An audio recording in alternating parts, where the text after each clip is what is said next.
porque una pequeña ciudad situada en las colinas de Judea carece de acceso al mar, grandes ríos o recursos naturales excepcionales, y sin embargo, se ha convertido en el lugar más sagrado para una gran parte de la humanidad. Esta es la historia de Jerusalén, una ciudad que ha sido destruida en 2 ocasiones, asediada 23 veces, atacada 52 veces, y capturada y recapturada en 44 ocasiones. A pesar de todo esto, miles de años después, Jerusalén sigue siendo el centro espiritual de 3.000 millones de personas. Imagina por un momento que eres un pastor nómada hace 5.000 años. El sol del desierto abrasa tu piel, tu rebaño tiene sed. Y de repente, entre las áridas colinas, descubres un manantial de agua cristalina que brota de la roca. Este manantial es Gijón, el secreto mejor guardado de la antigua Jerusalén y la razón de su existencia. Sin este manantial, Jerusalén no existiría, no habría templo ni ciudad santa. Todo comenzó con el agua. Los primeros pobladores no eran reyes ni profetas, sino familias sencillas que comprendieron una verdad esencial: quien controla el agua controla la vida. Construyeron sus primeras viviendas con piedra caliza local, la misma piedra dorada que hoy ilumina a Jerusalén. Bajo el sol del atardecer, estos antiguos jebuseos, como los llamamos hoy, desarrollaron un ingenioso sistema de túneles para proteger su fuente de agua. Imagina el esfuerzo que esto implicó. Sin herramientas metálicas modernas, cavaron a través de la roca sólida, creando pasadizos secretos que les permitían acceder al agua incluso durante un asedio hacia el año 2000 a.C. Jerusalén ya era mencionada en textos egipcios como Rusalimum o Urusalim. Los escribas del faraón la citan en las célebres cartas de Amarna, tablillas de arcilla que funcionaban como correos diplomáticos de la antigüedad. En estas cartas, el rey de Jerusalén, Abdi Eba, suplica al faraón ayuda contra sus enemigos. Mi señor el rey, no cuento con soldados ni arqueros, se lamenta. Desde esos tiempos, Jerusalén ya era una ciudad deseada y amenazada, aunque la ciudad cananea era pequeña con aproximadamente 10 hectáreas. Su ubicación estratégica era crucial, controlaba las rutas comerciales que conectaban Egipto y Mesopotamia, así como el desierto y el mar. Los comerciantes que cruzaban sus puertas traían especias de Arabia, cedros del Líbano y noticias de tierras lejanas. En el bullicioso mercado de Jerusalén se podía escuchar una mezcla de idiomas, incluyendo egipcio, acadio, hurrita y los dialectos cananeos locales. Sin embargo, lo más fascinante de esta antigua Jerusalén era su religión. Los jebuseos rendían culto a deidades como el Elión, el Dios Altísimo, y Shalem, el dios del atardecer, de quien probablemente la ciudad tomó su nombre. En las excavaciones arqueológicas se han hallado pequeñas figurillas de fertilidad, altares de incienso y evidencias de sacrificios. Su religión estaba profundamente conectada con los ciclos de la naturaleza, especialmente con la lluvia vital para la supervivencia. Estos antiguos rituales, que tal vez se llevaban a cabo en el mismo lugar donde más tarde se erigiría el templo, prepararon el terreno espiritual para lo que estaba por venir. El año es aproximadamente 1000 a.C. Un joven guerrero llamado David, ya conocido por haber derrotado al gigante Goliat, observa las imponentes murallas de Jerusalén. Sus consejeros le advierten que es imposible conquistarla. Incluso los ciegos y los cojos podrían defender esta ciudad. Se burlan los jebuseos desde las murallas. Sin embargo, David guarda un secreto. Sus espías han descubierto el túnel de agua, el mismo pasaje que los jebuseos utilizaban para acceder al manantial de Gijón. En una operación digna de las fuerzas especiales modernas, Joab y sus hombres se deslizan por el estrecho y oscuro túnel, emergiendo dentro de la ciudad. Cuando nadie lo espera, Jerusalén cae sin necesidad de un asedio prolongado, y David la establece como su capital. ¿Por qué Jerusalén? David era un astuto político. Necesitaba una capital neutral que no perteneciera a ninguna de las 12 tribus de Israel para evitar celos y rivalidades. Jerusalén era el lugar ideal, una ciudad cananea sin lealtades tribales, situada en la frontera entre el reino del norte y el del sur. Pero David hizo algo aún más significativo. trajo el Arca de la Alianza, el objeto más sagrado del judaísmo, a Jerusalén. La escena debió ser impresionante. David danzaba ante el arca. Mientras era llevada en procesión, los sacerdotes tocaban trompetas y el pueblo entonaba salmos. En ese instante Jerusalén dejó de ser solo una capital política y se transformó en el centro espiritual de Israel. Salomón, el hijo de David, llevó esta transformación a un nuevo nivel con la colaboración de Hiram de Tiro y miles de trabajadores. Construyó el primer templo, un proyecto que, según las crónicas, tomó 7 años en completarse. Imagina la escena: cedros del Líbano transportados por mar y luego arrastrados hasta las montañas, enormes bloques de piedra cortados con precisión, artesanos fenicios trabajando codo a codo con israelitas. El templo no era solo un edificio, era una declaración teológica en piedra, el santo de los santos donde se guardaba el arca. Era un cubo perfecto recubierto de oro, simbolizando la perfección divina. Solo el sumo sacerdote podía entrar allí. En Yom Kippur, durante los siguientes 400 años, Jerusalén prosperó y sufrió a merced de los altibajos de la historia. Los profetas caminaban por sus calles, Isaías anunciando la llegada del siervo sufriente y Jeremías advirtiendo sobre la destrucción inminente. El templo se convirtió en el centro de peregrinación. 3 veces al año, en Pascua, Pentecostés y tabernáculos, miles de judíos ascendían a Jerusalén. Cantando los salmos de ascenso, las calles se llenaban con el aroma del incienso.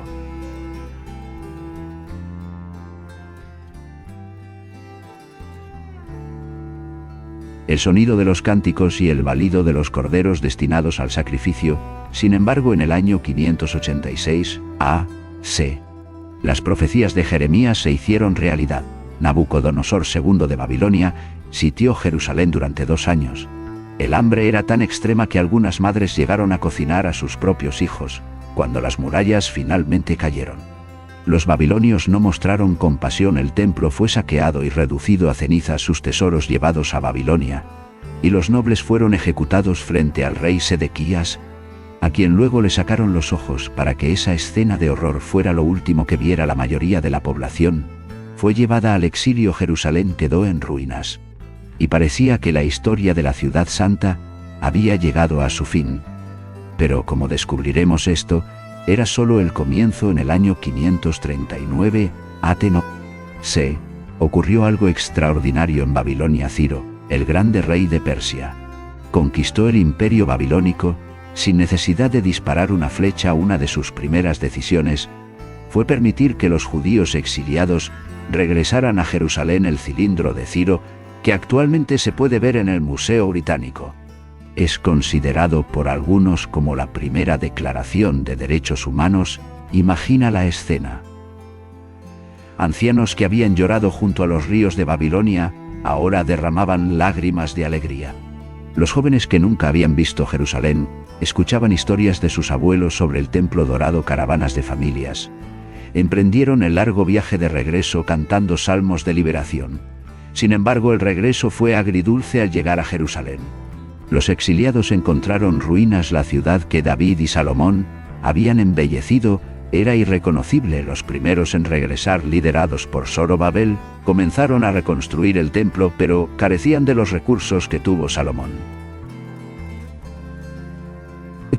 Cuando los ancianos que recordaban el primer templo vieron los modestos cimientos del nuevo, lloraron amargamente. A pesar de esto, los profetas Ageo y Zacarías los alentaron, proclamando que la gloria de este segundo templo será mayor que la del primero. No sabían cuán proféticas serían esas palabras. La verdadera reconstrucción llegó con Nehemías, el copero del rey persa, al enterarse del deplorable estado de Jerusalén. No pudo contener las lágrimas. Arriesgando su vida, solicitó al rey permiso para reconstruir las murallas. Organizó el trabajo como un director de orquesta, asignando a cada familia la responsabilidad de una sección, trabajando día y noche, con una mano en la herramienta y la otra en la espada, para defenderse de los enemigos. En solo 52 días, las murallas fueron completadas, y Jerusalén volvió a ser una ciudad fortificada. Los siglos siguientes trajeron cambios dramáticos.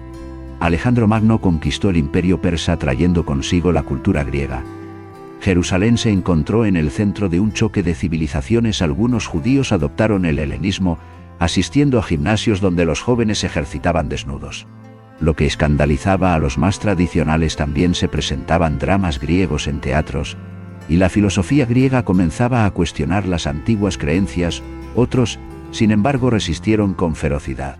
Esta tensión alcanzó su punto máximo cuando Antíoco IV Epífanes profanó el templo al sacrificar un cerdo en el altar y dedicarlo a Zeus. La rebelión de los macabeos que siguió es una historia de David contra Goliat llevada al extremo. Judas Macabeo y sus hermanos, con un pequeño ejército de guerrilleros, se enfrentaron a los ejércitos profesionales seleucidas utilizando tácticas de guerrilla.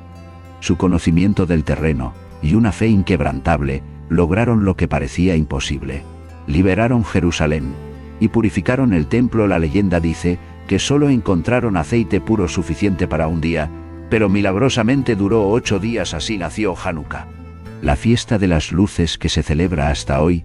Jerusalén era libre de nuevo, al menos por un tiempo. Los asmoneos, descendientes de los macabeos, gobernaron como reyes sacerdotes, expandiendo el reino y embelleciendo la ciudad. Sin embargo, las luchas internas por el poder abrieron la puerta a un nuevo conquistador. Roma en el año 63 a.C. Pompeyo el Grande entró en Jerusalén, cometió el sacrilegio supremo al ingresar en el Santo de los Santos, y para su sorpresa, lo encontró vacío. No había estatua ni tesoro, solo un espacio sagrado desprovisto, que representaba al Dios invisible de los judíos. Roma había llegado, y con ella vendría tanto la mayor gloria como la mayor tragedia de Jerusalén. En el año 37 a.C. en donde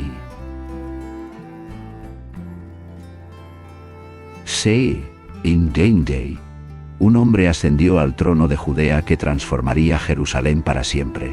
Herodes el Grande, hijo de un idumeo convertido al judaísmo y una princesa árabe nabatea. Herodes era considerado por muchos judíos como un usurpador extranjero.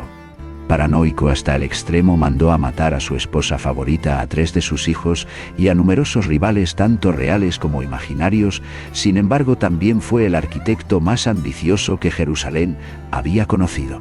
Su proyecto más destacado fue la reconstrucción del segundo templo. No se limitó a renovarlo, lo transformó en una de las maravillas del mundo antiguo. Duplicó el tamaño del monte del templo, creando una explanada sostenida por enormes muros de contención.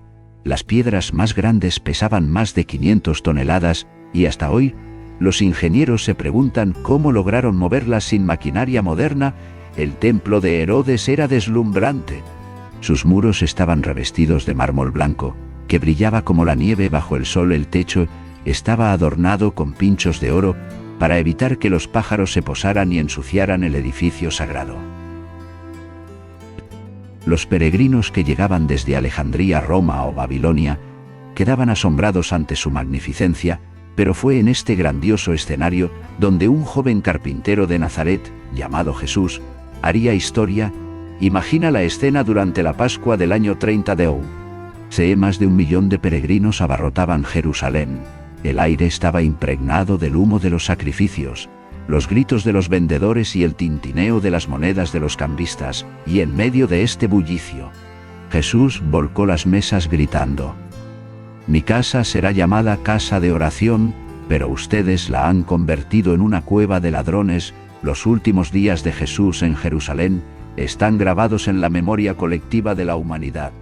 La última cena, probablemente en una casa del barrio alto de la ciudad, la agonía en Getsemaní, un olivar al pie del Monte de los Olivos, el juicio ante Pilato en la fortaleza Antonia, el Vía Crucis por las estrechas calles, hasta el Golgota, su crucifixión, fuera de las murallas donde los romanos ejecutaban a los criminales como advertencia, y según los cristianos, su resurrección 3 días después, en pocas décadas. Estos eventos transformarían no solo Jerusalén, sino el mundo entero. 40 años después de la crucifixión, Jerusalén ardía. La gran revuelta judía contra Roma había comenzado en el año 66 e.C. y en el 70 e.C. Las legiones de Tito rodeaban la ciudad. El historiador Josefo, testigo ocular, nos dejó descripciones espeluznantes del asedio. El hambre era tan extrema que las madres asaban a sus bebés muertos. Los rebeldes judíos, divididos en facciones, se mataban entre sí, mientras los romanos construían una muralla de circunvalación para que nadie escapara. Cuando los romanos finalmente penetraron las defensas, la matanza fue apocalíptica. El templo ardió, el oro de sus decoraciones se derritió entre las piedras. Josefo cuenta que la sangre corría como ríos por las calles inclinadas. Más de 1 millón de judíos murieron o fueron esclavizados. Jerusalén fue arrasada. Los romanos pasaron el arado sobre sus ruinas, cumpliendo literalmente la profecía de Jesús de que no quedaría piedra sobre piedra. Pero Jerusalén no podía morir. En el año 130 SE, el emperador Adriano decidió construir una ciudad romana sobre las ruinas Aelea Capitolina. Prohibió a los judíos entrar excepto un día al año para llorar la destrucción del templo, donde estuvo el Santo de los Santos. Construyó un templo a Júpiter. Esto provocó la última gran rebelión judía liderada por Bar Kokhba, quien fue aclamado como Mesías por 3 años. Los judíos controlaron Jerusalén y acuñaron monedas con la imagen del templo. Pero Roma respondió con furia genocida. 500.000 de judíos murieron. Judea fue renombrada Palestina en honor a los antiguos enemigos de Israel. Los filisteos parecía el fin definitivo del Jerusalén judío. Sin embargo, una nueva fe estaba surgiendo de las cenizas. Los cristianos, inicialmente una secta judía, comenzaron a ver Jerusalén con nuevos ojos. Para ellos, la destrucción del templo confirmaba las profecías de Jesús. En el año 313 Constantino legalizó el cristianismo y su madre Helena viajó a Jerusalén en busca de los lugares santos. Milagrosamente o convenientemente descubrió la verdadera cruz, el Gólgota, y la tumba de Cristo. Constantino ordenó la construcción de la iglesia del Santo Sepulcro, inaugurando una nueva era. Jerusalén renació como ciudad cristiana. Monjes y peregrinos llegaban de todo el imperio.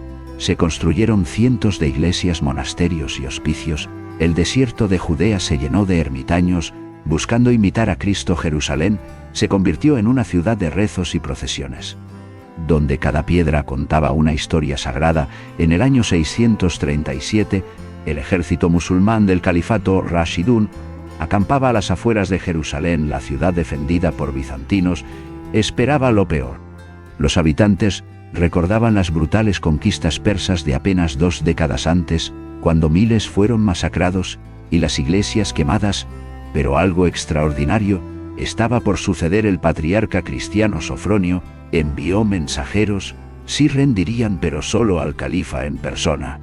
Omar ibn al-Khattab, el segundo califa del Islam y compañero del profeta Muhammad, viajó desde Medina a la escena de su entrada. Quedaría grabada en la historia. El líder del imperio más poderoso del momento llegó vestido con ropas simples, montando un camello con un solo sirviente con quien alternaba montando y caminando. Cuando llegó la hora de la oración musulmana, Sofronio lo invitó a orar en la iglesia del Santo Sepulcro. Omar declinó gentilmente. Si oro aquí, los musulmanes del futuro querrán convertirla en mezquita. En cambio, oro afuera, y hasta hoy una pequeña mezquita marca ese lugar.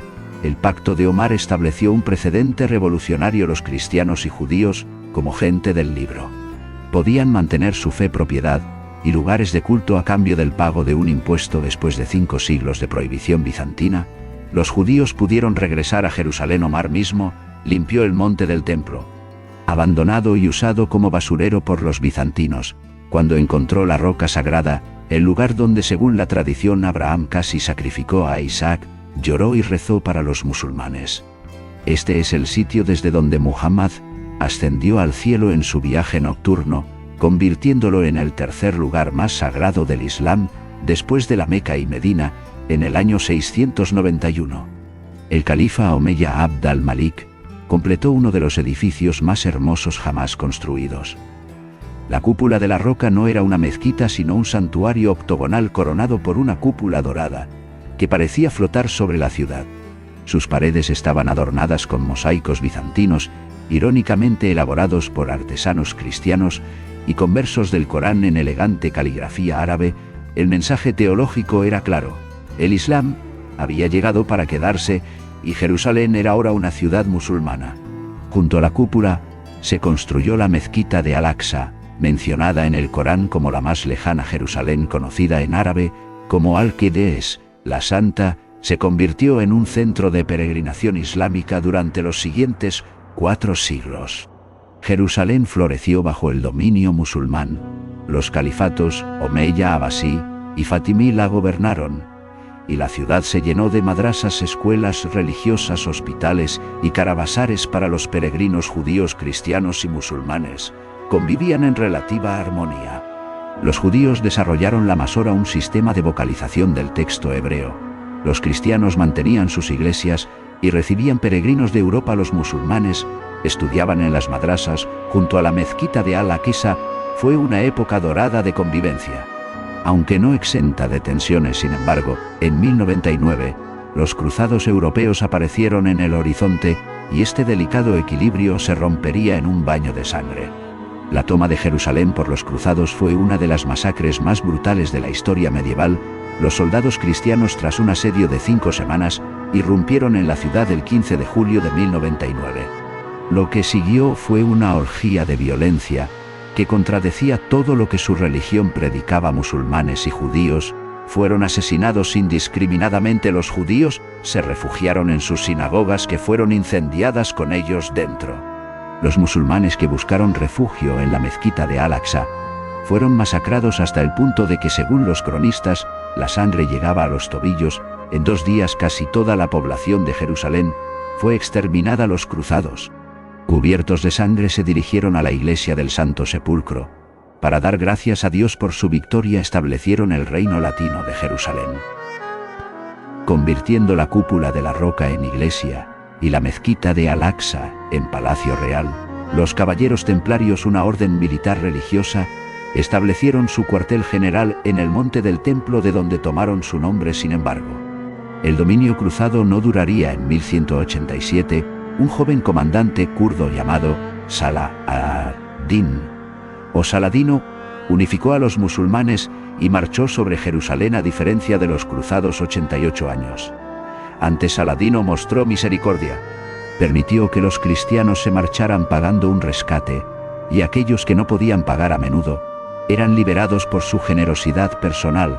Cuando sus generales les sugirieron destruir la iglesia del Santo Sepulcro en venganza por las mezquitas profanadas, Saladino se negó, afirmando que los cristianos vendrán en peregrinación, incluso si es solo un hoyo en la tierra.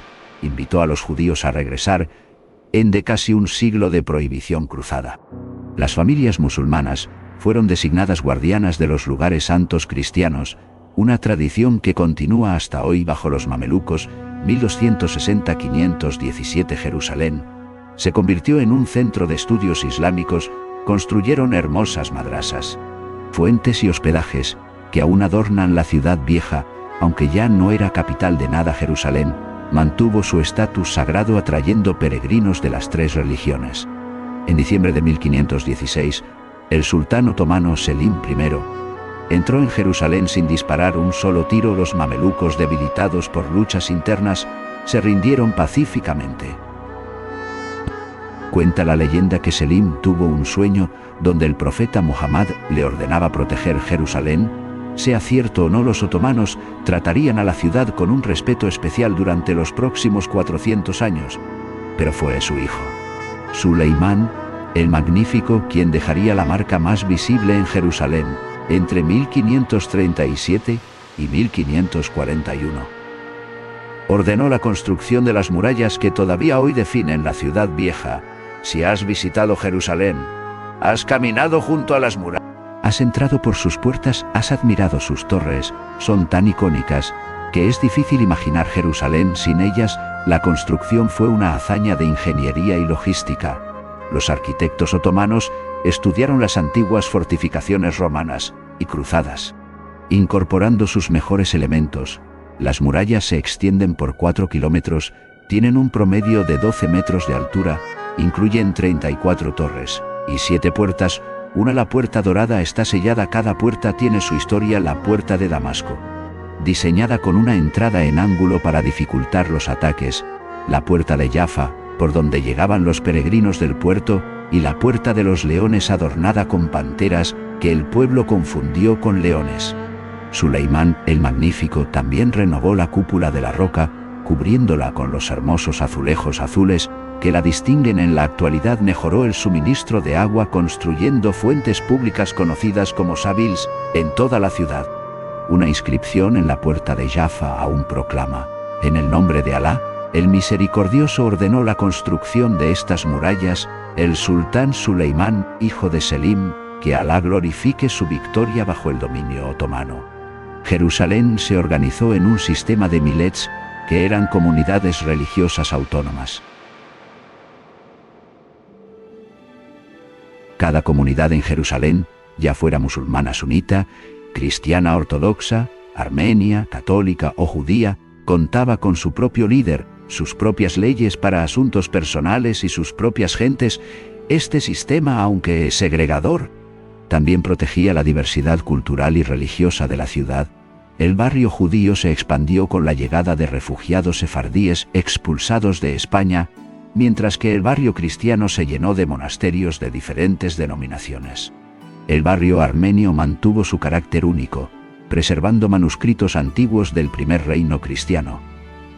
El barrio musulmán, el más extenso, rodeaba el Haram al-Sharif, un noble santuario con sus madrasas y zaguillas que eran hospedajes sufíes. Los mercados, conocidos como sukiu, estaban organizados por gremios.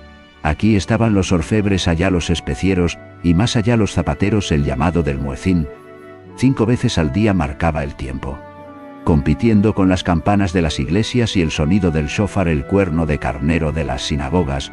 Los peregrinos eran la principal fuente de ingresos de la ciudad. Cristianos llegaban durante la Pascua, judíos en sus festividades de peregrinación y musulmanes en su camino hacia la Meca. Los guías locales, que hablaban múltiples idiomas, llevaban a cada grupo a sus lugares sagrados, a menudo inventando historias para obtener propinas adicionales. Un viajero del siglo XVIII describió Jerusalén como una ciudad que vive del cielo, refiriéndose tanto a su espiritualidad como a su dependencia de las donaciones religiosas. Sin embargo, el siglo XIX trajo vientos de cambio. Las potencias europeas, aprovechando la debilidad del Imperio Otomano, comenzaron a establecer una presencia en Jerusalén. Consulados, hospitales, escuelas y hospedajes comenzaron a aparecer fuera de las murallas en 1860. El filántropo británico Moses Montefiore construyó el primer barrio judío fuera de las murallas, conocido como Mishkenot Shananim, que incluía su icónico molino de viento. Los rusos también construyeron un enorme complejo para peregrinos.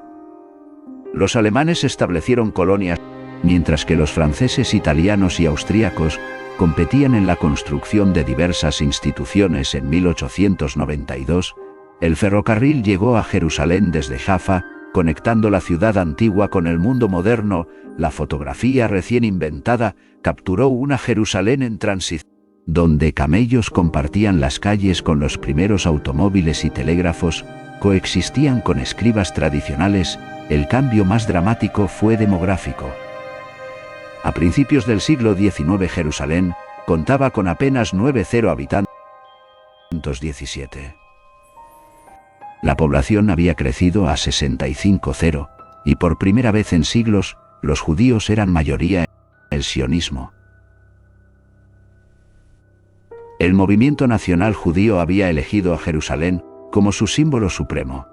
La frase «el año que viene en Jerusalén» dejó de ser solo una oración para convertirse en un programa político. Los árabes palestinos, alarmados por estos cambios, también comenzaron a organizarse. Las tensiones entre las comunidades, que habían sido manejables bajo el sistema otomano tradicional, comenzaron a intensificarse. El escenario estaba preparado para el drama del siglo XX.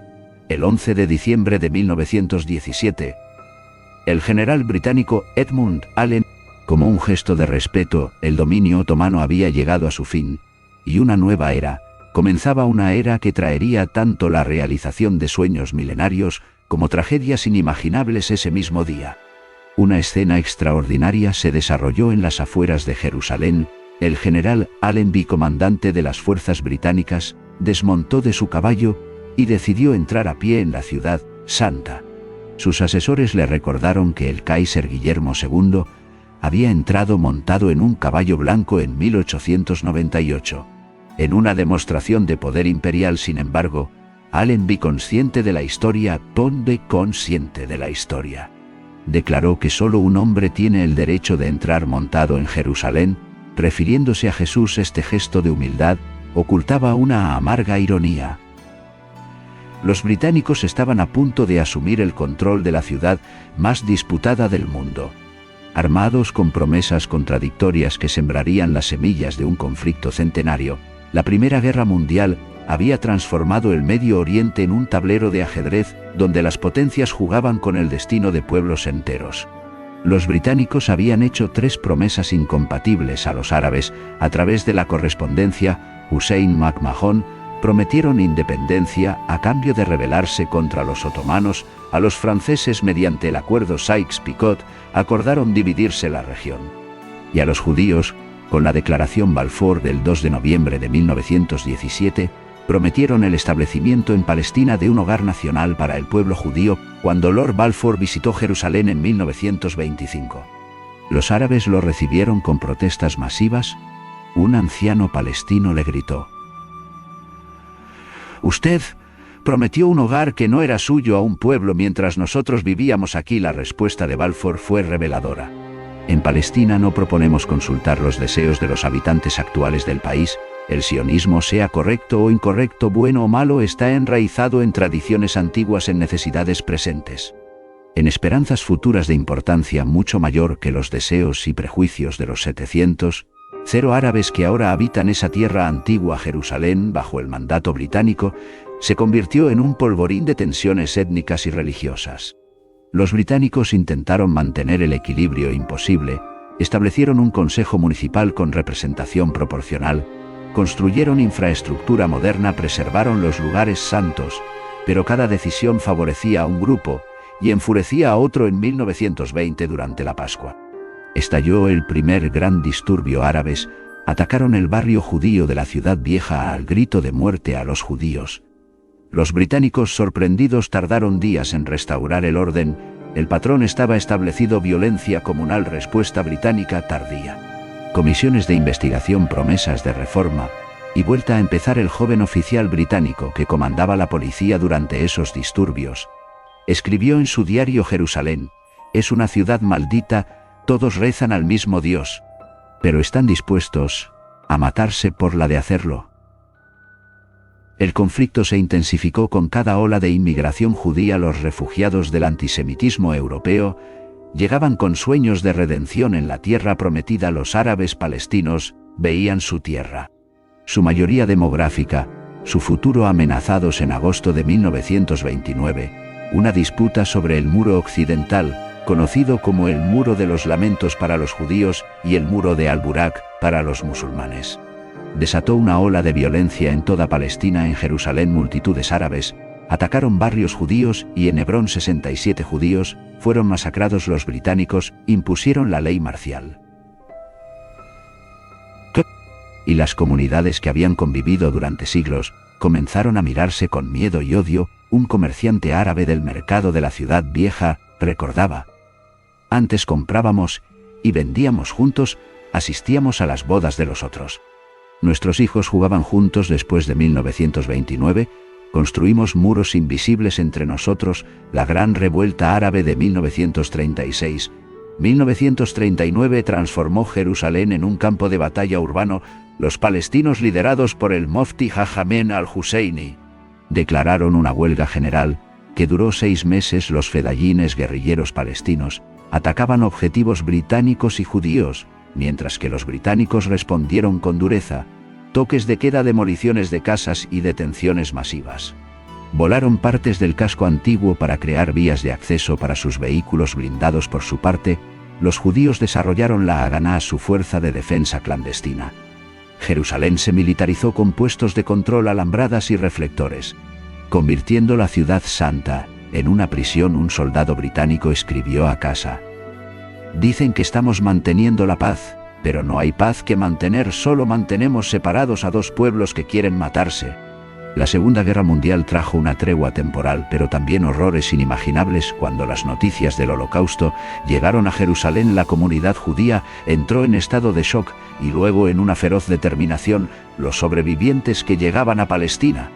Muchos de ellos ilegalmente traían historias que parecían justificar cualquier medida para asegurar un estado judío. Los árabes palestinos, aunque horrorizados por el genocidio nazi, se preguntaban por qué debían pagar el precio de los crímenes europeos. Los británicos, exhaustos por la guerra, enfrentaban una insurgencia judía cada vez más violenta. En 1946, el Hotel Rey David, cuartel general británico, fue volado por el Irgun matando a 91 personas. Jerusalén se convirtió en una ciudad de toques de queda, registros casa por casa y ejecuciones. El 14 de febrero de 1947, el gobierno británico anunció que devolvería el mandato a las Naciones Unidas. Habían gobernado Palestina durante 30 años y dejaban atrás un conflicto más enconado que nunca. La última entrada en el diario oficial británico en Jerusalén decía, simplemente, misión imposible terminada el 29 de noviembre de 1947. La Asamblea General de la ONU votó a favor de la partición de Palestina en 2 estados, uno judío y uno árabe, con Jerusalén como corpus separatum bajo control internacional. En Jerusalén, los judíos salieron a las calles a celebrar, mientras que en los barrios árabes, el silencio era ensordecedor. A la mañana siguiente, francotiradores árabes abrieron fuego contra un autobús judío. La guerra había comenzado. Los meses siguientes fueron un crescendo de violencia. Cada barrio se transformó en una fortaleza, y las calles que conectaban los sectores judíos quedaron bloqueadas. El agua y los alimentos escaseaban, y los convoyes que intentaban llevar suministros al barrio judío de la Ciudad Vieja eran emboscados con frecuencia. Un sobreviviente recordaba, medíamos el agua por cucharadas. Los niños lamían las piedras cubiertas de rocío por la mañana, pero nadie hablaba de rendirse. Jerusalén era más que una ciudad para nosotros, era el alma de nuestro pueblo. El 14 de mayo de 1948, David Ben Gurión proclamó la independencia del Estado de Israel. Al día siguiente, 5 ejércitos árabes invadieron el nuevo país. La Legión Árabe de Jordania, entrenada por oficiales británicos, se dirigió directamente a Jerusalén. La batalla por la ciudad fue feroz. Librada casa por casa, el barrio judío de la Ciudad Vieja, aislado y superado en número, resistió hasta el 28 de mayo, cuando finalmente sus defensores se rindieron. Fueron tomados prisioneros y la población civil fue evacuada. Las sinagogas del barrio, algunas con siglos de antigüedad, fueron dinamitadas. Un legionario jordano que participó en los combates escribió años después, no sentimos alegría en la victoria. Jerusalén lloraba, y nosotros con ella. Hermano mataba a hermano en la ciudad de la paz. Cuando se firmó el armisticio en 1949, Jerusalén quedó dividida por primera vez en su historia. Una frontera improvisada marcada con alambres de púas y muros de concreto cortaba la ciudad en 2. Israel controlaba el oeste, y Jordania, el este, incluyendo la Ciudad Vieja. La puerta de Mandelbaum era el único punto de cruce reservado exclusivamente para diplomáticos y clérigos. Muchas familias quedaron separadas. El cementerio judío del Monte de los Olivos quedó en territorio jordano. Sus lápidas fueron profanadas y usadas para construir letrinas. Los judíos no podían acceder al muro occidental. Los árabes que habitaban Jerusalén Oeste habían huido o sido expulsados, y sus casas fueron ocupadas por refugiados judíos durante 19 años. Jerusalén vivió partida. Los niños de ambos lados crecieron viendo el otro como un territorio enemigo. Un jerusalemita que vivió en esa época recordaba, podíamos oír las campanas de las iglesias en la Ciudad Vieja, ver la cúpula de la roca brillar al atardecer, pero era como ver la luna, hermosa, cercana e inalcanzable. Todo cambió en 6 días de junio de 1967. La Guerra de los 6 días comenzó con un ataque preventivo de Israel contra Egipto. A pesar de las advertencias israelíes, el rey Hussein de Jordania decidió entrar en la guerra. Fue un error fatal. Las fuerzas israelíes, tras combates encarnizados, tomaron las posiciones jordanas alrededor de Jerusalén. El 7 de junio, paracaidistas israelíes Entraron en la ciudad vieja por la Puerta de los Leones. El momento en que llegaron al muro occidental fue inmortalizado en una de las fotografías más icónicas de la historia judía. Soldados endurecidos lloraban. Mientras tocaban las piedras milenarias, el comandante Motagur anunció por radio: «El monte del templo está en nuestras manos». Por primera vez en 2000 años Jerusalén estaba bajo soberanía judía en un gesto pragmático. El ministro de Defensa Moshe Dayan devolvió de inmediato el control del monte del templo al Waqf musulmán, permitiendo que la bandera jordana siguiera ondeando sobre los santuarios islámicos. Israel anexó Jerusalén Este y declaró la ciudad como su capital unida y eterna. Sin embargo, la unión física no implicó una verdadera integración entre sus habitantes.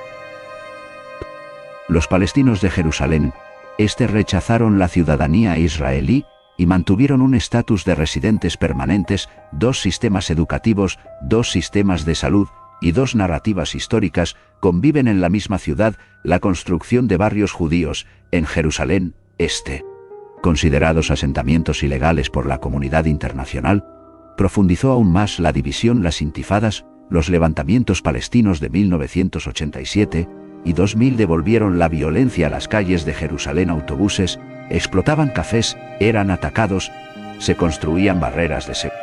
Un taxista palestino que trabajaba en ambos lados de la ciudad lo resumía así: «Conduzco por una sola ciudad, pero vivo en 2 mundos. Mis pasajeros judíos me hablan de su Jerusalén, mis pasajeros árabes de la suya. A veces me pregunto si alguna vez se refieren a la misma ciudad. Hoy Jerusalén es una ciudad de paradojas, más unida físicamente que nunca, pero profundamente dividida en lo social y lo político. La ciudad antigua, con sus barrios tradicionales, sigue siendo el corazón espiritual. Cada viernes decenas de miles de musulmanes oran en Al-Aqsa. Cada sábado miles de judíos rezan ante el muro occidental y cada domingo las campanas llaman a los cristianos a misa. Los peregrinos siguen llegando. Ahora se toman selfies en los mismos lugares donde siglos atrás sus ancestros rezaban. En el mercado árabe se venden camisetas con mensajes de paz junto a mapas que muestran solo Palestina o solo Israel. Los guías turísticos navegan con cautela entre narrativas opuestas, ajustando sus relatos según el público. Jerusalén sigue siendo lo que siempre fue: una ciudad demasiado santa para pertenecer a un solo pueblo y demasiado amada para ser compartida con facilidad. Amanece en Jerusalén. El primer llamado a la oración musulmana se mezcla con el sonido de las campanas cristianas y el toque del shofar que marca el nuevo mes judío en las callejuelas de la ciudad vieja. Un comerciante armenio abre su tienda de cerámicas continuando un negocio familiar de 3 siglos. Su vecino, un palestino musulmán, prepara café turco para ofrecerlo a los primeros peregrinos al otro lado del muro. Una familia judía ortodoxa se apresura hacia el muro occidental para las oraciones matutinas en lo alto del monte del templo. Los guardias del Waqf jordano vigilan, mientras los primeros grupos de turistas comienzan a llegar. Esta es Jerusalén cada mañana. Una coreografía milenaria de fe, comercio y supervivencia que persiste a pesar de todo. La Jerusalén moderna es hogar de unos 950.000 habitantes, pero las estadísticas ocultan realidades complejas. Oficialmente unida, Contar.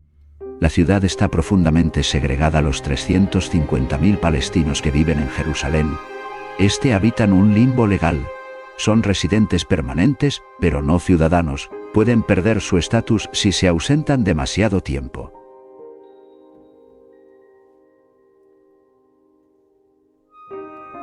Sus barrios padecen una notoria falta de inversión. Calles sin pavimentar, escuelas sobrepobladas, servicios municipales deficientes. Mientras tanto, los barrios judíos, tanto los históricos del oeste como los nuevos en el este, cuentan con infraestructura moderna. El tranvía ligero, inaugurado en 2011, fue diseñado para conectar la ciudad, pero se ha convertido en otro símbolo de división durante los periodos de tensión. Las piedras vuelan contra sus ventanas al pasar por los barrios árabes. Un conductor del tranvía lo describe así: es como conducir cada día a través de la historia y del conflicto. Los lugares santos siguen siendo el corazón palpitante de Jerusalén, y también la fuente de sus tensiones más intensas. El monte del templo o Haram al-Sharif es quizá el pedazo de tierra más disputado del planeta. Para los judíos es el lugar más sagrado donde se alzaban los antiguos templos. Para los musulmanes es el noble santuario, desde donde Mahoma ascendió al cielo. El delicado statu quo establecido tras 1967. Musulmanes rezan, judíos y otros pueden visitar, pero no rezar. Es desafiado constantemente. Cada visita de judíos religiosos es vista por los palestinos como una provocación. Cada restricción impuesta a los judíos es considerada por los nacionalistas israelíes como una claudicación. En 2017, tras un ataque terrorista, Israel instaló detectores de metales en los accesos a la explanada de las mezquitas en protesta. Miles de musulmanes rezaron en las calles durante semanas, hasta que los dispositivos fueron retirados. Un imán de Al-Aqsa explicó: para ustedes son medidas de seguridad, para nosotros cada cambio es un paso más hacia perder lo poco que nos queda. Pero Jerusalén es más que conflicto. En el barrio de Abu Tor, judíos y árabes son vecinos. Sus hijos juegan juntos en el parque local. En el mercado de Mahane Yehuda, los vendedores judíos hablan árabe con sus clientes palestinos. En el hospital Hadassah, médicos judíos y árabes trabajan codo a codo salvando vidas sin preguntar la religión del paciente. Existen iniciativas de diálogo, orquestas mixtas, equipos de fútbol integrados, proyectos de paz compartidos. Un activista lo expresó con claridad: los políticos hablan de separación, pero ¿cómo separas una ciudad donde un judío compra su pan a un palestino? Donde un árabe arregla el auto de un israelí, donde todos respiramos el mismo aire sagrado. Sin embargo, estos momentos de normalidad coexisten con una tensión constante. Cada apuñalamiento, cada atropello, cada confrontación en los lugares santos reaviva antiguos miedos y odios. El futuro de Jerusalén sigue siendo la pregunta más difícil en cualquier negociación de paz. Israel insiste en que Jerusalén es su capital eterna e indivisible. Los palestinos exigen Jerusalén Este como la capital de su futuro Estado. La mayoría de la comunidad internacional no reconoce la soberanía israelí sobre esa parte de la ciudad. Mientras tanto, los hechos sobre el terreno no dejan de cambiar. Nuevos barrios judíos, el muro de seguridad que serpentea a través de vecindarios palestinos, demoliciones de viviendas, arqueología usada con fines políticos. Cada bando recurre a la historia, la demografía y el derecho para reforzar sus reclamos. Un diplomático veterano lo resumió así: hay suficiente justicia en ambos lados como para que cualquier solución sea injusta para alguien. Y sin embargo, Jerusalén perdura y de alguna forma prospera tras cada ola de violencia. Los turistas regresan, los peregrinos siguen llegando ahora también desde China y Nigeria, además de Europa y América.